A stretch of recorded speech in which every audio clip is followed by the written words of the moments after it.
معزز سامعین گرامی قدر، اعمال کی قبولیت کے حوالے سے چند گزارشات کو آپ کے سامنے رکھا تھا۔ اعمال ہی کی قبولیت کے حوالے سے آج اپنی بات کو آگے بڑھائیں گے کہ اعمال کون سی ایسی باتیں ہیں، کون سی ایسی شرائط ہیں کہ جن کو بجا لانے کے بعد ہی عمل قبول ہوتا ہے۔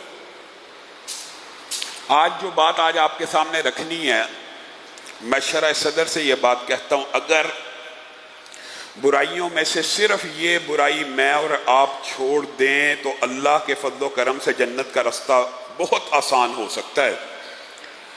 اعمال کی قبولیت کے راستے میں جو رکاوٹیں ہیں اور اعمال حل اتاک حدیث الغاشیہ وجوہ یومئذ خاشیہ عاملۃ ناصبہ تصلی نارا حامیہ،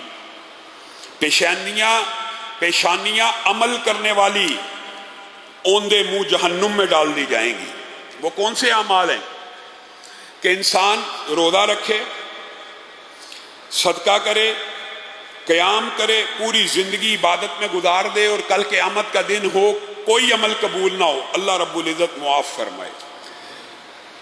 ان میں سے جو 4 اجماعی مسائل ہیں وہ بھی آپ کے سامنے رکھیں گے، ان میں سے آج ایک کو بیان کرنا ہے، اور بعض محدثین نے 7 بیان کیے انشاءاللہ، اور بعض نے 3 کی تقسیم کچھ مختلف انداز میں کی۔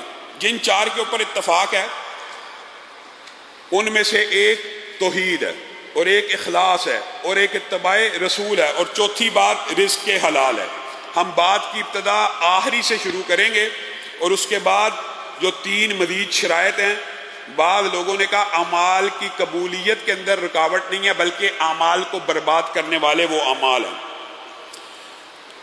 رزق حلال جو ہے یہ ہر نیکی کے عمل کی قبولیت کی شرط ہے، لیکن میں اور آپ اس سے غافل ہیں۔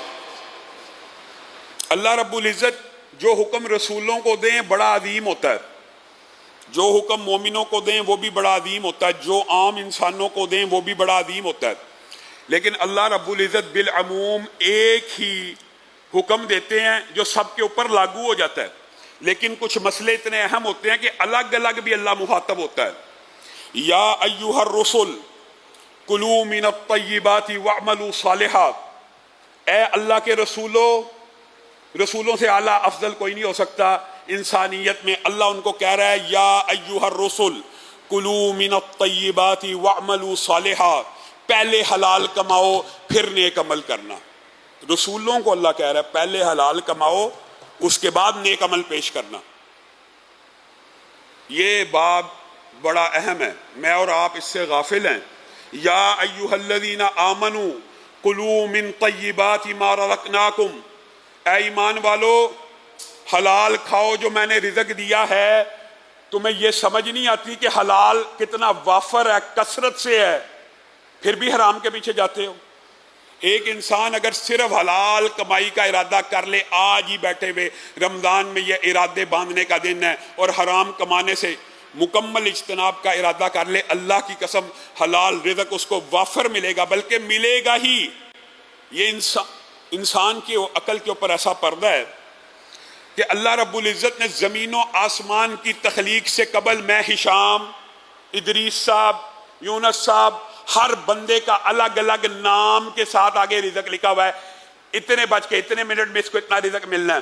تیری میری مرضی ہے کہ میں نے اس کو حلال کے ذریعے کمانا کہ حرام کے ذریعے۔ انسان جلد بازی میں جو رزق اللہ نے لکھا ہوا، جلد بازی میں اس کو حرام طریقے سے حاصل کرنے کی کوشش کر لیتا ہے۔ یا ایھا الناس کلوا مما فی الارض حلالا طیبا، تینوں کو اللہ نے الگ الگ مخاطب کر دیا تاکہ کوئی حجت باقی نہ رہ جائے۔ عام انسانوں کو جنہوں نے اسلام قبول کیا نہیں کیا، سب کو اللہ کہہ رہا ہے کہ حلال کماؤ، حلال کماؤ، حلال کماؤ، اس کے بعد نیک اعمال اللہ رب العزت کی بارگاہ میں پیش کرو گے تو اللہ رب العزت قبول کر دے گا۔ یہ 3 قرآن کی آیتیں بین دلیل ہیں کہ ہر نیک عمل سے پہلے حلال کمانا ضروری ہے، اور 4 حدیث آپ کے سامنے رکھوں گا جو اس بات کے اوپر دلالت کرتی ہیں کہ صرف حلال کمائی والے کا نیک عمل قبول ہوتا ہے۔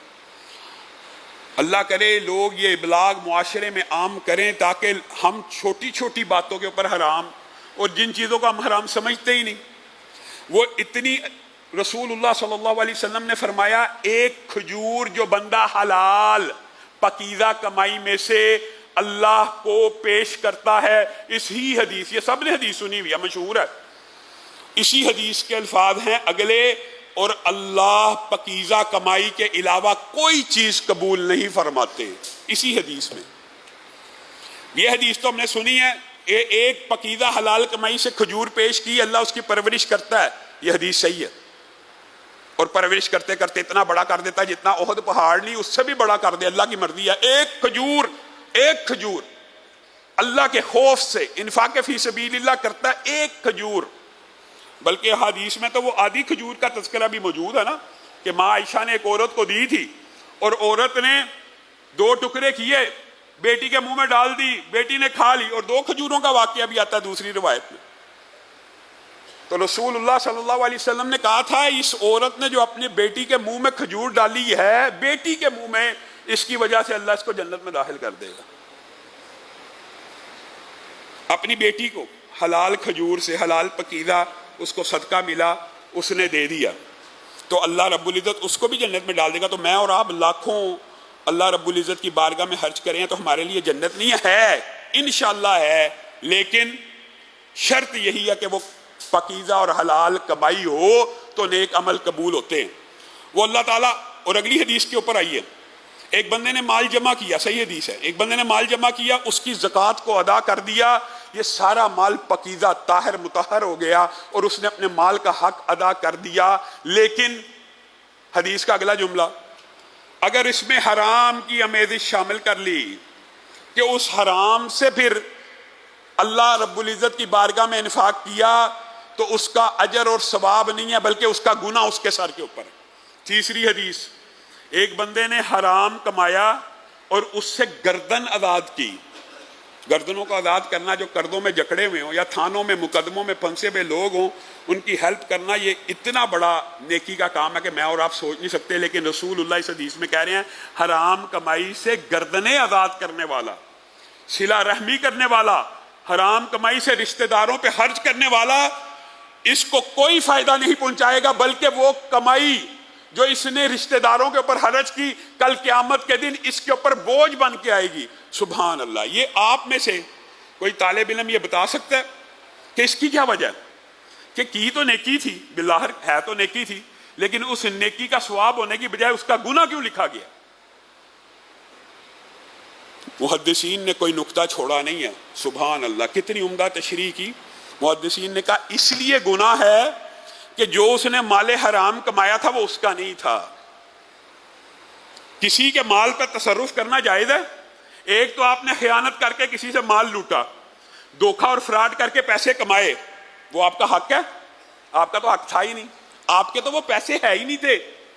آپ نے غبن کیا اور پھر سوچا کہ اس غبن کے ذریعے میں اللہ کو راضی کروں، آپ نے تو اس بندے کے پیسے اپنے تصرف میں لا کے استعمال کر دیے، آپ نے تو دوہرا گناہ کیا۔ اس لیے حرام کمائی سے کیا ہوا صدقہ، یہ بات جو باتیں آپ کو عجیب لگتی ہیں یہ عجیب نہیں ہوتی، ہم نے پڑھی نہیں، ہم نے سمجھی نہیں، ہم نے سیکھی نہیں، کتنی عام فہم بات ہے کہ کمائی حرام سے اگر صدقہ کیا تو اس کا گناہ پڑے گا، اس لیے کہ بھائی تیرا پیسہ نہیں تھا، تیرا حق ہی نہیں تھا، تو نے کسی کا پیسہ کیسے دے دیا کسی کی اجازت کے بغیر، تجھے گناہ ملے گا۔ اور چوتھی حدیث، اور یہ حدیث ڈرانے کے لیے کافی ہے، رسول اللہ صلی اللہ علیہ وسلم نے فرمایا ایک مسافر ہے، طویل سفر کر کے آیا ہے، کہاں پہ آیا؟ خانہ کعبہ کے اندر۔ سبحان اللہ، کیا کرنے آتا ہے بندہ خانہ کعبہ میں؟ عمرہ اور حج کرنے ہی آتا ہے نا۔ اور طویل سفر انسان کس کے لیے کرتا ہے؟ جہاد فی سبیل اللہ کے لیے تو کرتا ہے۔ کتنی عظیم عبادتیں کرنے کے لیے آیا ہے، کتنے عظیم مقام کے اوپر کھڑا ہے اور وہاں پہ کہہ رہا ہے یا رب یا رب، اللہ کو ایسے نام سے پکار رہا ہے۔ مفسرین نے لکھا ہے، کچھ باتیں انسان کر دیتا ہے لوگوں کو حیرانگی ہوتی ہے اور اچنبھا لگتا ہے۔ یا رب ایک ایسا نام ہے، ربوبیت ایک ایسی صفت ہے جس کے اندر کافر اور مسلمان برابر ہیں۔ اللہ رب العزت کی یہ شان ہے کہ اللہ تعالیٰ کافروں کا بھی قد بڑھاتا ہے، اللہ تعالیٰ کافروں کی بھی پرورش کرتا ہے، ان کے بھی بال بڑھتے ہیں، ان کے بھی ناخن کچھ عرصے کے بعد بڑھ جاتے ہیں. یہ توحید ربوبیت ہے. رب کا رب ہونا، نشو نما کا سسٹم. کافروں کا دل دھڑکتا ہے کہ نہیں؟ کافروں کی آنکھیں ہوتی ہے کہ نہیں؟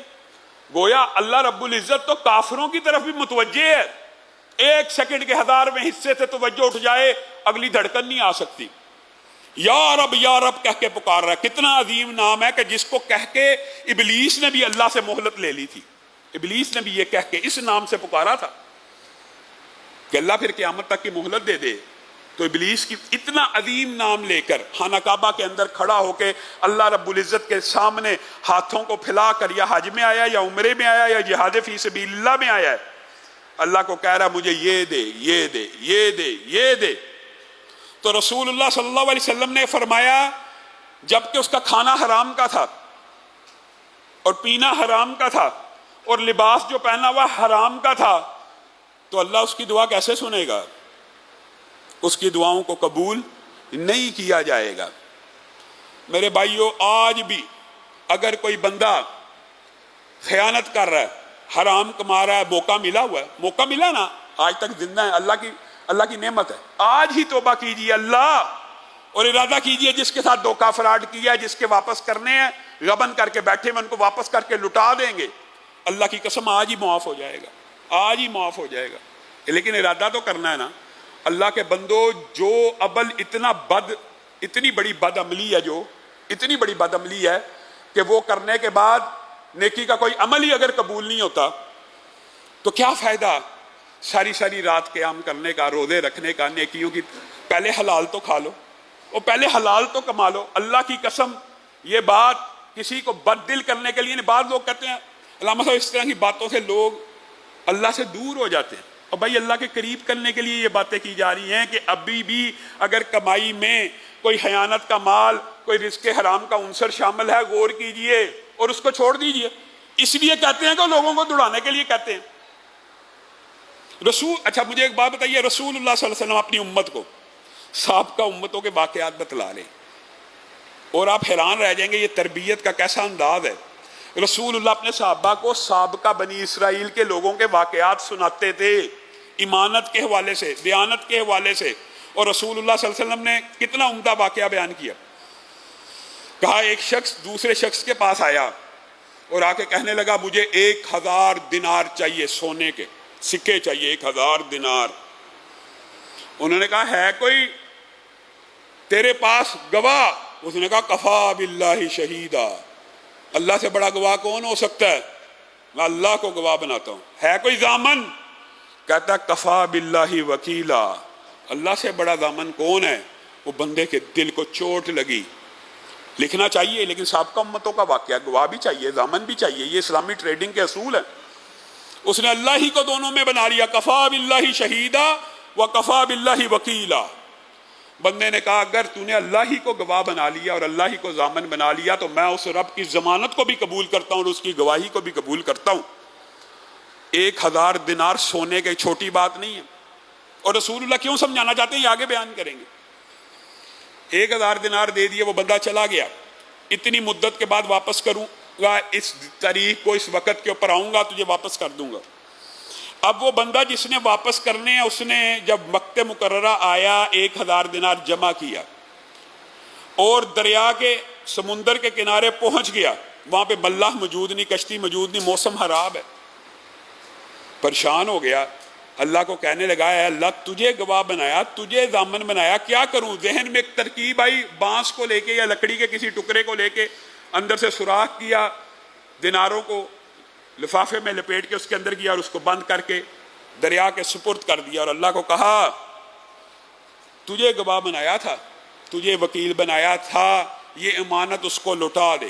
دوسری سائیڈ پہ وہ بندہ جو مقررہ وقت کے اوپر موجود ہے، دریا کے کنارے پہ کھڑا کہ ابھی آتا ہے، ابھی آتا ہے. وقت گزرتا جا رہا، بندہ نہیں آ رہا، بندہ نہیں آ رہا، بندہ نہیں آ رہا. وہ بندہ کہتا ہے کیسا آدمی تھا، اللہ کو گواہ بنا کے، اللہ کو وکیل بنا کے دھوکہ دے کے چلا گیا. لکڑی کو آتے ہوئے دیکھا، لکڑی کو پکڑا کہ چلو یار پیسے تو نہیں ملے، گھر میں آگ جلائیں گے، چولہا جلائیں گے. لکڑی کو لے کے گھر آیا، کھولی، اس کے اندر اس بندے کا رکا بھی مل گیا اور 1000 دینار بھی واپس مل گیا. بندے نے رکا لکھا کہ کشتی موجود نہیں تھی، اور میں اس وجوہات کی وجہ پہ نہیں آ سکا، لیکن میں نے یہ اللہ کی سپرد کر کے آپ کو دیا، اگر آپ کو پہنچ جائے تو ٹھیک ہے۔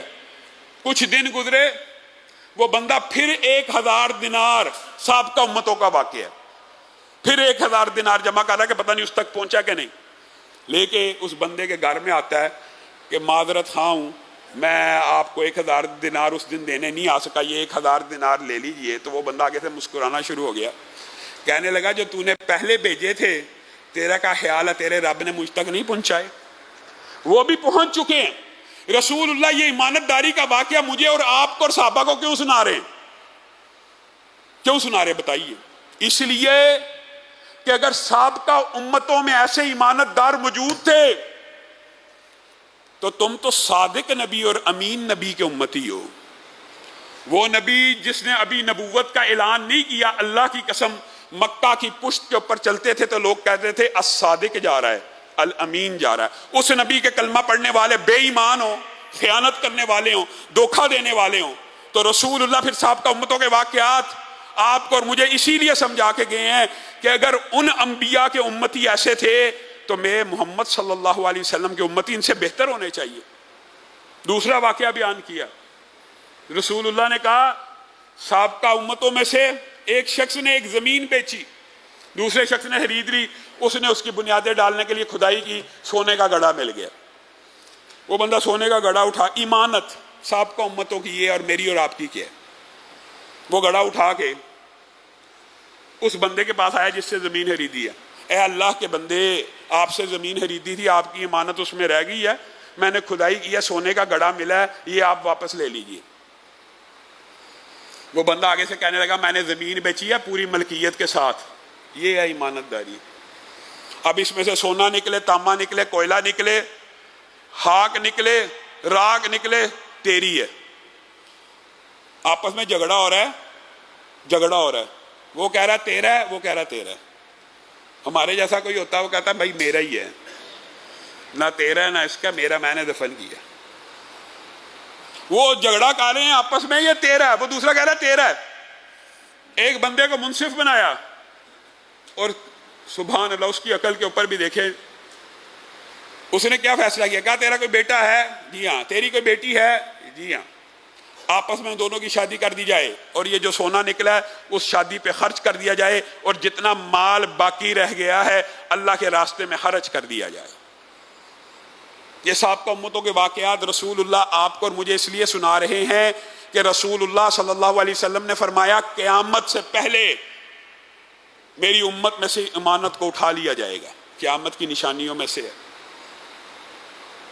ایک بندہ ایک رات کو سوئے گا امانت دار، پورا امانت دار، اگلے دن اٹھے گا اور اس کے دل میں امانت کا ایک یوں کہہ لیجئے آبلہ سا رہ جائے گا، تھوڑا سا رہ جائے گا، امانت کا ایک صرف نشان رہ جائے گا۔ پھر سوئے گا، اٹھے گا تو ایک بلبلہ رہ جائے گا، اور بلبلہ ظاہر میں نظر آتا ہے اور اندر کچھ ہوتا ہے؟ کچھ نہیں ہوتا۔ امانت ایسے 3 راتوں کے اندر، 4 راتوں کے اندر، 5 راتوں کے اندر پکا سچا ایماندار بندہ، ایسا دور آنے والا ہے، اور اگر آج کے دور کو اندازہ لگایا جائے تو یقین آتا ہے کہ یہ وہی دور ہے کہ ایک بندہ قرض لیتے وقت پورے ایمان سے لے رہا ہوتا ہے، کاروبار ایمانداری کی نیت سے کر رہا ہوتا ہے، سوتا ہے، اٹھتا ہے، نیت بدل چکی ہوتی ہے، اب غبن کی، اب دھوکے کی، اب بے ایمانی کی، اب فراڈ کی نیت بڑھ رہی ہے۔ لیا تو ایمانداری کی نیت سے تھا، اور اسی لیے رسول اللہ صلی اللہ علیہ وسلم نے فرمایا وہ دن آنے والا ہے، وہ دن آنے والا ہے، اس امت کے لیے کہا ہے وہ دن آنے والا ہے کہ جب تم لوگ آپس میں کہو گے، کیا کہیں گے؟ فلاں علاقے میں، فلاں خاندان میں ایک شخص امانت دار ہے، انا للہ و انا الیہ راجعون، فلاں بازار میں، فلاں ادارے میں، فلاں جگہ پہ ایک امانت دار ہے، فلاں مارکیٹ میں یار ایک امانت دار ہے۔ یہ حالات آ جائیں گے کہ ایک امانت دار ڈھونڈنے کو اگر بندہ نکلے گا تو ایک بھی امانت دار نہیں ملے گا۔ رسول اللہ صلی اللہ علیہ وسلم نے، اب یہ صرف امانت حرام کی ایک قسم ہے، بنیادی طور پہ بنیاد ہے۔ خیانت کو آپ نے یہ نہیں سمجھنا، خیانت صرف امانت میں خیانت نہیں ہوتی، خیانت کسی کا مال دھوکے سے کھا لینا، کسی کا مال ہڑپ کر لینا، آگے چل کے سود، رشوت خوری، شراب پینا، حرام کھانا، یہ ساری خیانتی کی قسمیں، یہ ساری کرپشن کی قسمیں۔ ان میں سے آپ کسی میں بھی ملوث ہو گئے تو گویا آپ سمجھ لیجئے آپ کی نیک عمال کی قبولیت میں یہ سب سے بڑی رکاوٹ بن جائیں گے۔ جتنے مردی نیک عمل کرتے ہیں پہلے اس کی توبہ کریں، پہلے اس کا علاج کریں۔ یہ بیماریاں، یہ جو آپ کے سامنے اعمال کی قبولیت کی بیماریاں رکھنی ہیں، اگر یہ بیماریاں درست نہ ہوئی تو نیک عمال کرنے کا کوئی فائدہ نہیں۔ یہ بیماریاں درست کرنی ہیں، کیسے کرنی ہیں؟ احادیث سن کے، قرآن سن کے، اللہ سے رجوع کر کے، اللہ کی طرف مائل ہو کے، توبہ کر کے۔ رسول اللہ صلی اللہ علیہ وسلم کو ایک شخص ملا ہادم کے طور پہ، رسول اللہ کے ساتھ جہاد میں شریک ہوا ایک شخص، اور رسول اللہ کے ساتھ جہاد کرتا کرتا مر گیا۔ صحابہ کو اب کیا پتہ اس کے ایمان کی کیا کیفیت ہے یا اس کے معاملات کیا، آ کے اللہ کے رسول کو اطلاع دینے لگے فلاں شخص مر گیا اور جنت کی بشارت دے، اور اس کو جنت کی بشارت ہو اور اس کو شہادت ہو، اور اس کی شہادت میں مبارک باتیں تقسیم کی جا رہی ہیں۔ رسول اللہ صلی اللہ علیہ وسلم نے کہا تمہیں کس نے کہا ہے وہ جنتی ہے؟ تم کیسے شہادت کی مبارک باتیں دے رہے ہو؟ میں اپنی نبوت کی آنکھ سے دیکھ رہا ہوں کہ اس نے مال غنیمت میں سے ایک چادر چوری کی تھی، ایک چادر، وہ چادر آگ کی چادر بنا کے اس کے جسم کے اوپر لپیٹ دی گئی ہے اور وہ اس میں جل رہا ہے۔ رسول اللہ کے ساتھ جنگ لڑنے والا۔ لیکن یہاں پہ ایک بات بعض لوگوں کے دماغ میں آتا ہے صحابی رسول، تو یہ جو افراد کا تذکرہ حدیث میں آتا ہے یہ صحابی نہیں ہے، ان کا خاتمہ بالخیر نہیں ہوا۔ صحابیت کی شرط یہ ہوتی ہے کہ خاتمہ بالخیر بھی ہو، ایمان کے اوپر ہو۔ اور رسول اللہ صلی اللہ علیہ وسلم نے جب یہ کہا تو صحابہ کپ کپا اٹھے، کپ کپا اٹھے، حتیٰ کہ ایک شخص روتا ہوا آیا اور آ کے کہنے لگا مجھے اندازہ نہیں تھا اس طرح کا معاملہ ہے، مطلب کہ جنگ میں مال غنیمت ہے، ہم نے مال اٹھایا، اکٹھا کیا، ہوتا ہی ہے کہ وہ امیر کے پاس جائے، کلیکشن جو ہے ساری ادھر جمع ہو، پھر رسول اللہ چاہے جس کو سارا ہی دے دیں، وہ تو مرضی ہے۔ تو ایک شخص بھی روتا ہوا آ گیا اور کہنے لگا اللہ کے رسول یہ 2 تسمے تو میں نے بھی میدان جہاد سے اٹھا لیے تھے، تسمے تھے 2 تسمے جوتے کو باندھنے کے لیے میں نے بھی اٹھا لیے تھے کہ میرے کام آ جائیں گے۔ تو رسول اللہ صلی اللہ علیہ وسلم نے فرمایا اللہ کی قسم اگر تو یہ مال غنیمت میں جمع نہ کراتا تو یہ آگ کے 2 تسمے تھے، 2 تسمے۔ اداروں کے، آفیسز کے، کاروباری تجارتی مراکز کے، دکانوں کے منشی، دکانوں کے ملازم، آپ سب ہم اسی معاشرے کا حصہ ہیں۔ غور کریں کہ ہم اپنے مالک کے ساتھ کوئی خیانت تو نہیں کر رہے یا کسی کا مال تلف تو نہیں کر رہے۔ اگر 2 تسمے آگ کے 2 تسمے ہیں، ایک چادر آگ کی چادر ہے، تو کیا ہزاروں روپیہ لوٹ لینا اور دھوکے دہی سے، فراڈ سے، اور کہنا میں نے بڑی عقل لڑائی ہے، یہ میں نے اس کو عجیب جملے میں نے اس کو چار دیے، میں نے اس کو ٹک لگا دیا، اس طرح کے جملے معاشرے میں ایگزسٹ کرتے ہیں، ہم سنتے ہیں، میں نے چھرا پھیر دی ہے، یہ بھی جملے ایگزسٹ کرتے ہیں۔ اسی لیے رسول اللہ صلی اللہ علیہ وسلم نے ایک صحابی آگے اور آ کے رسول اللہ صلی اللہ علیہ وسلم کو کہنے لگے، ان کو عامل بنا کے رسول اللہ نے بھیجا، یہ تربیت ہے، اصلاح ہے، اے اللہ کے رسول یہ تو مال غنیمت کا ہے اور یہ فلاں نے مجھے تحفہ دیا، یہ تو مال غنیمت کا ہے اور یہ فلاں نے مجھے تحفہ دیا، اور یہ تو مال غنیمت کا ہے اور یہ فلاں نے مجھے تحفہ دیا ہے۔ تو رسول اللہ صلی اللہ علیہ وسلم بالعموم ڈانٹ کا انداز نہیں تھا، عموماً 90% پیار کا انداز ہے، یہاں پہ ڈانٹ رہے ہیں، اور تیری ماں تجھے گم پائے اپنے گھر میں کیوں تھا بیٹھا ہوا، پھر میں دیکھتا تجھے کون تحفہ دیتا ہے۔ مفہوم یہ ہے کہ یمن والا دیتا ہے، شام والا دیتا ہے، فلاں والا دیتا ہے، گھر میں بیٹھا رہتا تو میں دیکھتا تجھے کہاں کہاں سے تحفے آئے ہیں، اور میں رسول اللہ صلی اللہ علیہ وسلم کا اور اسلام کا نمائندہ بن کے گیا ہے عاملوں کے پاس، تو انہوں نے مال غنیمت کے اندر، بیت المال کے اندر بھی جمع کروانے کے لیے کچھ چیز دیا، جو تجھے تحفہ دیا ہے میں محمد صلی اللہ علیہ وسلم اللہ کی قسم اس کو بھی بیت المال میں جمع کرواؤں گا۔ یہ وہ پچھلے دنوں ہمارے معاشرے میں یہ بحث بھی چلی تھی کہ حکمران کو جو گفٹ مل جائے اس کا استحقاق ہے کہ بیت المال کا ہے، تو شرع کے اندر، شریعت کے اندر اس تحفے کو بھی بیت المال میں داخل کروایا جائے گا۔ اللہ رب العزت اسی بات کو کل آگے بڑھائیں گے۔ اللہ رب العزت جو کہا گیا، جو سنا گیا، اس کو سمجھنے کی توفیق عنایت فرمائے۔